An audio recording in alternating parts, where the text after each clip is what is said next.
All right, welcome back to The Healthy Half. I'm Clint, the health engineer. I have my guest with me, Joel Boggess. How you doing? Yep, thanks for coming on. Absolutely. And of course, this is the second show in the series. Hopefully you enjoyed the first one. But if you didn't catch the first one, so the goal for the show is to help you live independently healthy. That means you living on your terms, how you want to live your life, and doing it very, very, very well and staying very healthy while you do it, because you can't live your life if you're not healthy. It's an impossibility. So everybody they have on the show is highly successful, and they're also highly successfully healthy. And so the goal here is to show you how they do it, even with all the complexities of life, everything they have going on, because I know you have tremendous things going on in your life. They have a lot of stuff going on in their life. They stay healthy, so you can stay healthy. Okay, that's the point we're making here. So, Joel, thanks for coming on. You know, I was just thinking yesterday how long we've known each other, and been friends. And I remember when I first decided to go into the speaking business, probably somewhere between 5 to 10 years ago. And one of the very first little networking events that I spoke at the Egg and I. Mm-hmm. And I think that was in Carrollton or Addison. Probably Carrollton. And Carrollton, Texas, okay. And you and I, out in the parking lot, probably spoke for, 15, 30 minutes. And kind of just got to know each other from there. And we connected again not too long ago. Yeah. It's great to see you again. Yeah, you too. And I'm trying to think if you spoke at mine, because I used to run a networking group at an Egg and I think I might have had you as a speaker at one point, but that was years ago. Well, I don't know. I don't even remember who scheduled me. I think Happy was. Okay, yeah, it was at mine, because she was doing all the scheduling for me. Okay, so yeah, because it was Happy Franklin that scheduled me, and I still know her too. Yeah. So Happy Straight. I see. Don't minimize small beginnings, because and here we are today. Everybody starts somewhere, and now I've got this is like my third show, and you're on here. So now I've made it. Now you made it, yeah. Check it off the bucket list. Clint Fuqua, check. Facebook Live. Check. You've been on the radio show, you've been on the Facebook Live show, and then you'll eventually be on the TV show. And my gosh, here at ID Life today, this is the first time I've been in this building, and I can't wait to get the tour. Yeah, it's a little nice. bit later. Very impressive facility. Yeah, as you can see, it's all glass walls all over the place. So, which is nice. That means we're very, very, very transparent about what we do. In fact, you can watch everything being manufactured right behind us. That's one reason why I wanted to do the show here, because it's a nice, beautiful place, and it's got pretty good lighting and good Wi-Fi, which is always good for doing these. Good Wi-Fi is always good. Yeah. So let's. You mentioned that you're a speaker, and for anybody out there that doesn't know who you are and what you speak about, give them a little background on what you do and what you speak about. Sure, thanks. I speak with primarily just one message, and that is the message of having faith, having focus, and being willing to just follow through on whatever it takes for your success and for your prosperity. And I call my main talk a never give up. Because the story of my life, since the day that I stopped breathing in the intensive care unit, my whole life has been pretty much one never give up story after another. And I'll be telling that story here in a couple of weeks at Brookhaven Country Club. Really looking forward to that, and having a blast doing the speaking. I've also been doing podcasting for years and years. Started in traditional radio, behind the microphone 25, 26 years ago, and also in front of the camera, doing TV. And I think I used to listen to you on the radio too. And media, sorry about that. Media, it's just something that gets in your blood. And I have not yet been able to find a cure for it. So here we are in today's media. Yeah, Facebook Live, because they're taking over everything. Facebook's taking over everything on this side, and Amazon's taking over everything on the sales side. But yeah, and I know your past history in radio. Before we get to that, let's go way past history. Okay. So your starting point, which is an amazing story. So it's one of those. You're here at Live today. Basically, it's a miracle that you're here live today. Yeah. So tell everybody a little about falling off the railroad tracks. Sure. Gosh. Get back on them. Boy. When I was 5 years old, my folks went to Hill Country, and I drifted away from the group and I ended up climbing a nearby hill. Mhm. And running next to that hill was what probably looked like for me a jungle gym. So I did what any boy would do. I climbed to the top, I ran to the middle, and I laid face down on my belly and called down below to my dad. But this wasn't a set of monkey bars. This was a railroad bridge that stretched over a wide canyon. And then there was a rumble on the right side. And as the train approached, my dad scrambled to the top of the hill. And by the time we got to the top and the train had screeched to a halt, I fell 30 feet onto the rocks below, and I was bleeding. I was broken. I was motionless, and Mhm. I had so much blood loss as a result of that fall. But by the time the rescue workers found me, no GPS, no cell phone, Texas Hill Country, 42 years ago, they weren't even able to start an IV on my little arm. The blood vessels had collapsed, but thankfully they pressed on. And 2 hours later, I was finally admitted to the hospital, and that set the stage for what would be an uphill climb from then. And the recovery took years. Yeah, and it's the process for that was fantastic. I know you talked about your grandmother actually helping you get back to where you could actually walk. Yeah. Going through her tutelage, because she did some fantastic work with you on getting all your motion to come back. She did. I woke up with partial paralysis. I still have total deafness in my right ear. And when I was a kid, it seemed to take me twice as long, if not a lot longer, and it still kind of does a little bit, just to do the simple things at home, at school, with my peers. And when I was a kid, in an instant, I went from being this happy-go-lucky kid to all of a sudden being this kid that was behind the eight ball, misunderstood, teased, picked on in my corner. My grandmother, my Mimi, was one of those people that helped me to have faith in myself, to focus on what I needed to do to recover, and then to have enough courage and gumption to follow through on whatever I needed to take. And really, that's been the key to not only the recovery, the rehabilitation, but just staying healthy and staying in shape and staying fully alive. Of course, you did the crazy thing and you got into media. You Yeah. got into radio.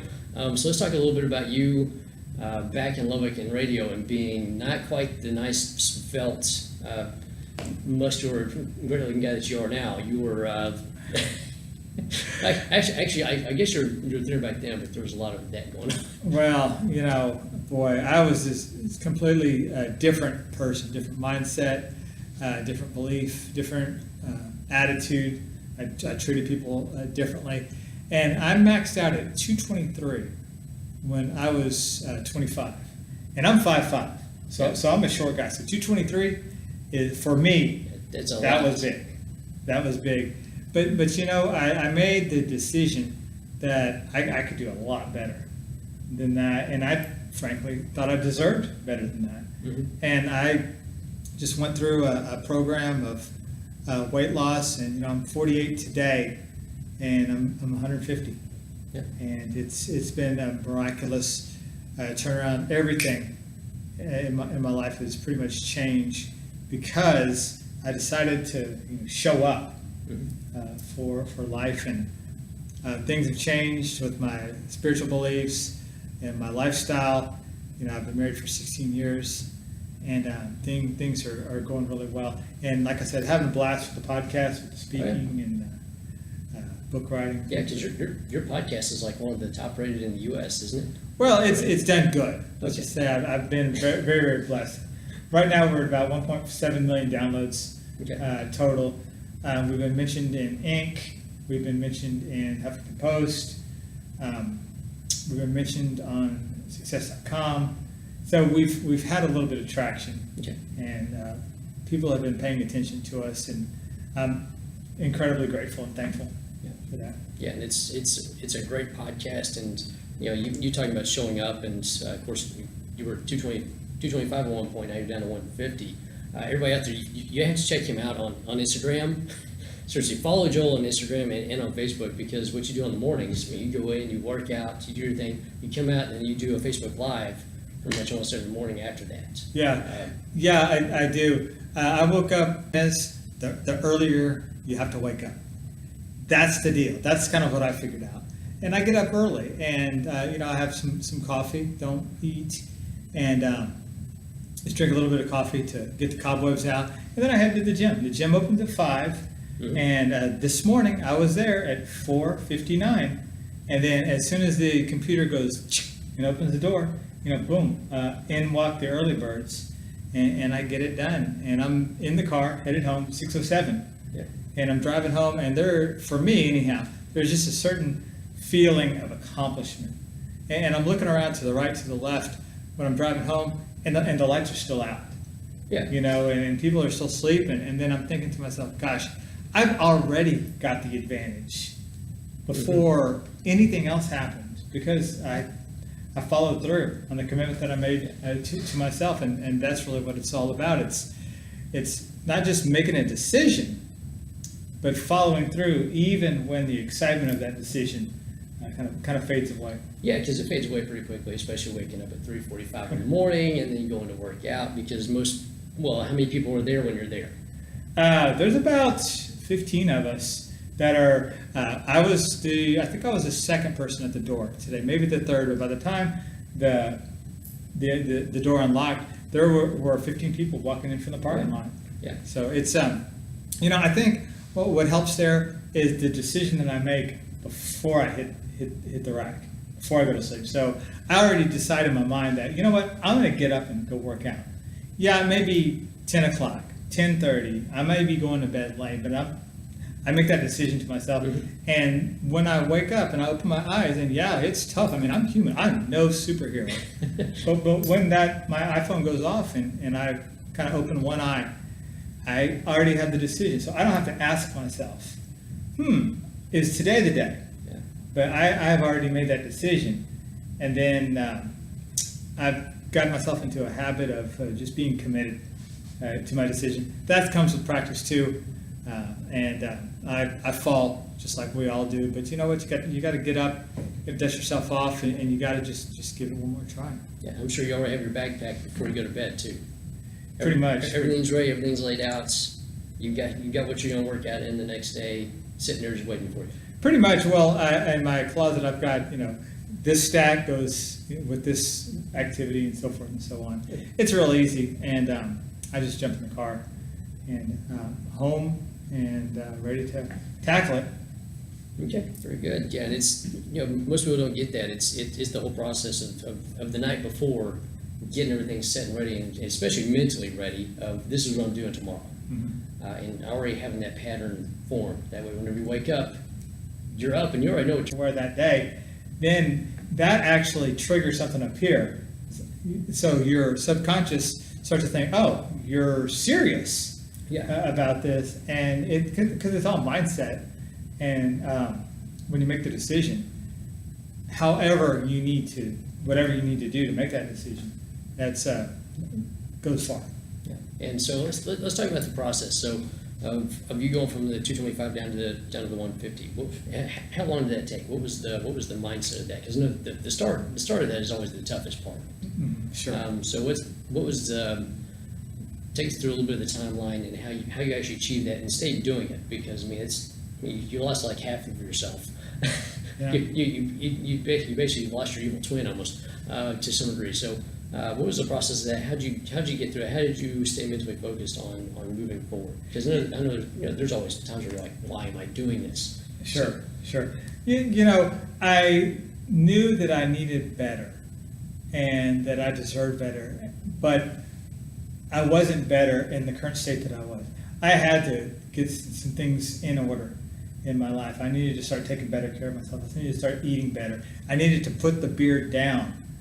And, I needed to start acting like an adult. I realized I wasn't in college anymore. I wasn't a teenager. I needed to start doing some things that would, of course, be good for me and my business, but also would benefit other people. Be good for the greater good.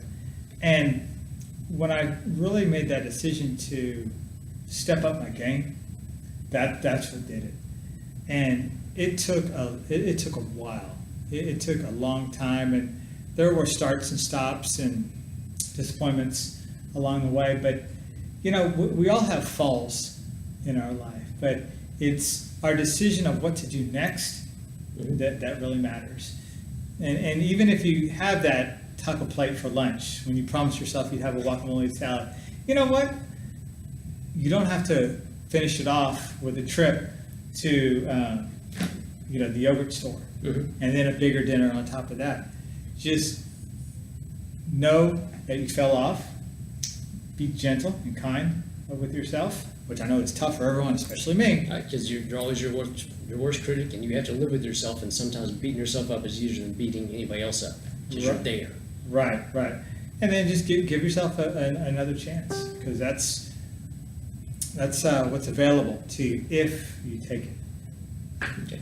And so let's go into how long did that take? Because some people do the whole weight loss thing. They're like, okay, I'm going to lose this much in this amount of time, and usually they set some unrealistic goals for themselves very often. So you started at 225, now you're 150. What was the timeline of the weight loss and everything? I would say maybe a couple of years.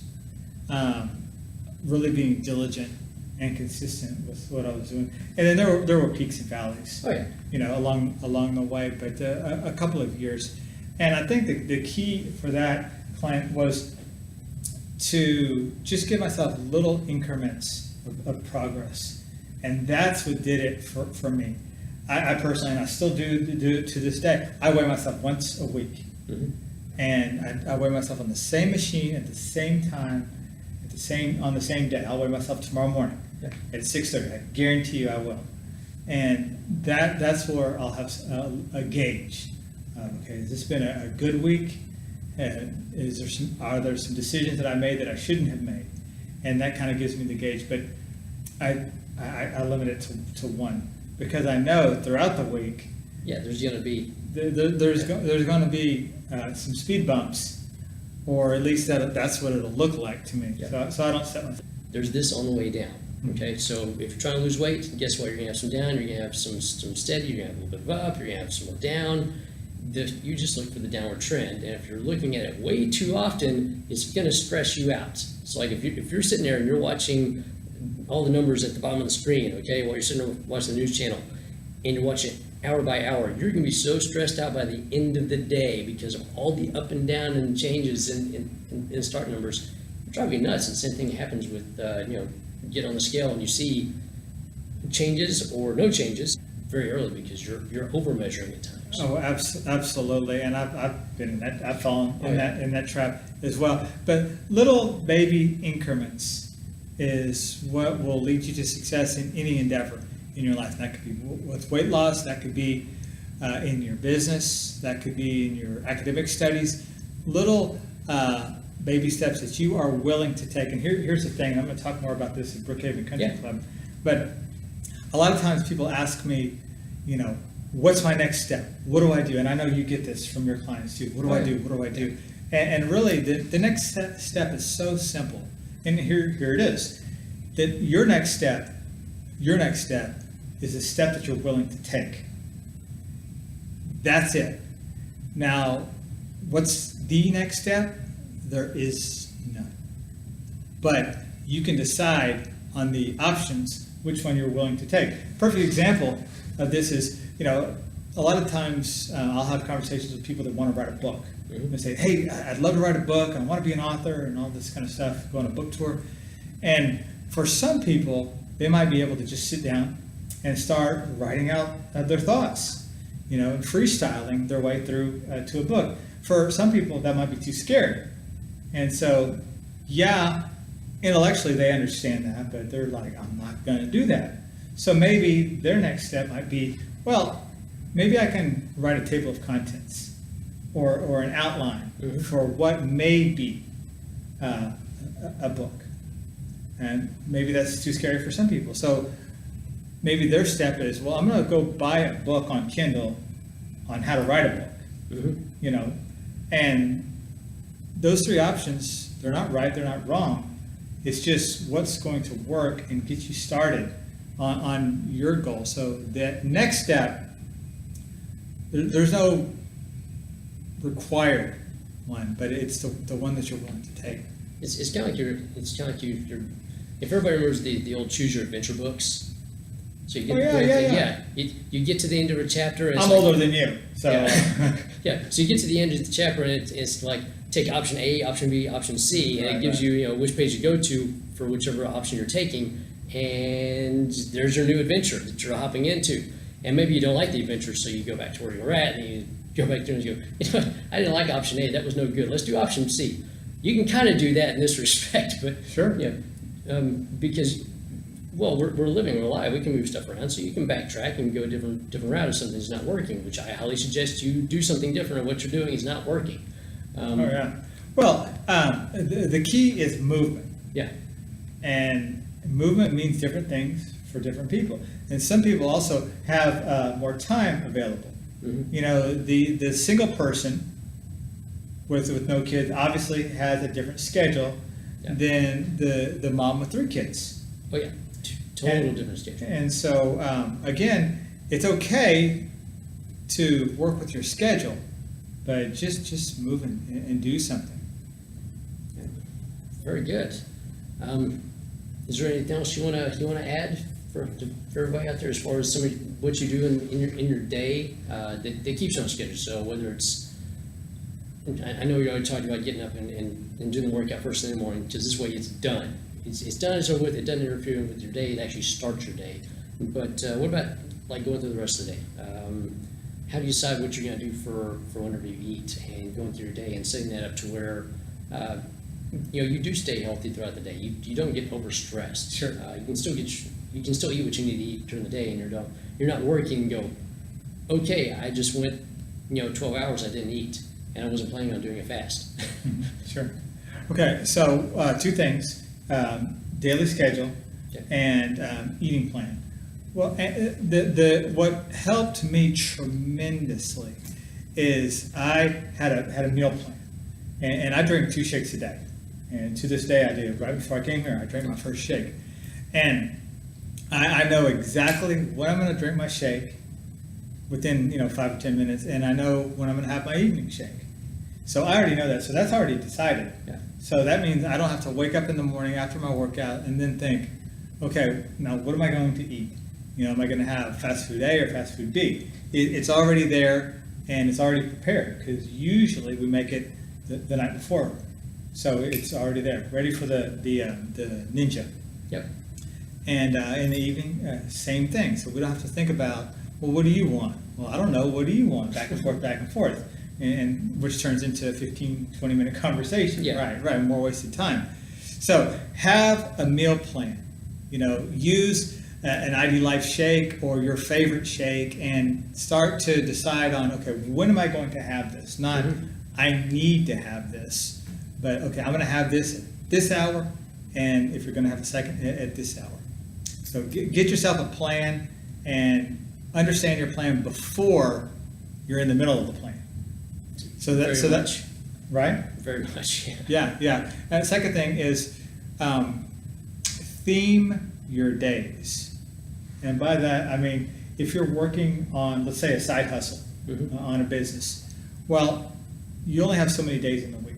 Yeah. Now, there are 7 days in a week, but we all know that we don't have 7 empty days that we can fill with whatever we need to, because we all have responsibilities and things that are required from us as parents and as employees. You got your family, you got your day job, you've got everything else that's already there. So take whatever days or blocks of time when you can invest in your fitness routine, or in building your business, or on completing the class that you're working on, and then theme it for specifically exactly what you need to do, and just focus on it.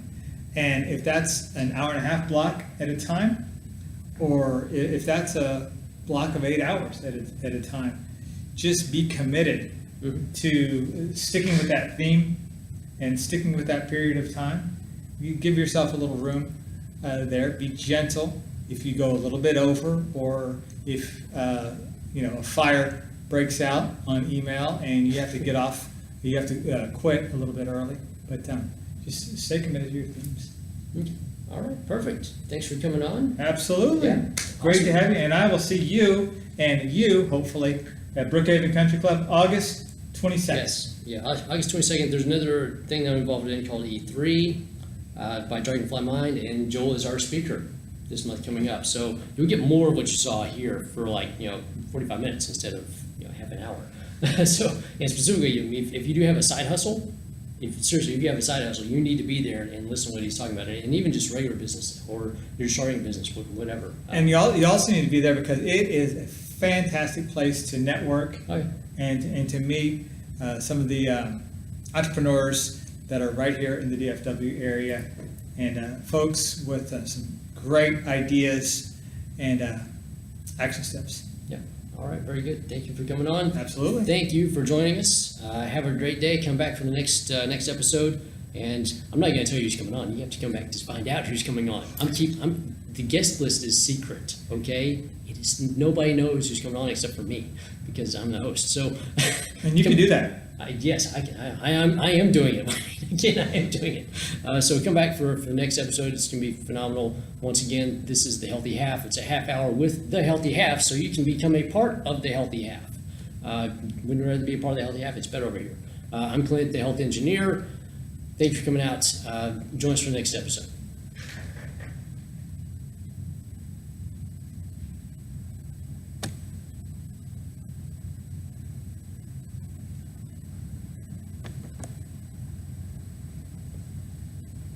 And done. Cool, man. How many viewers did you have? Or can you see that right here? Yeah, normally I'm doing it on my show page, so Okay. probably not very many right now. So, But you tagged me, so hopefully we got a couple. yeah, Cool.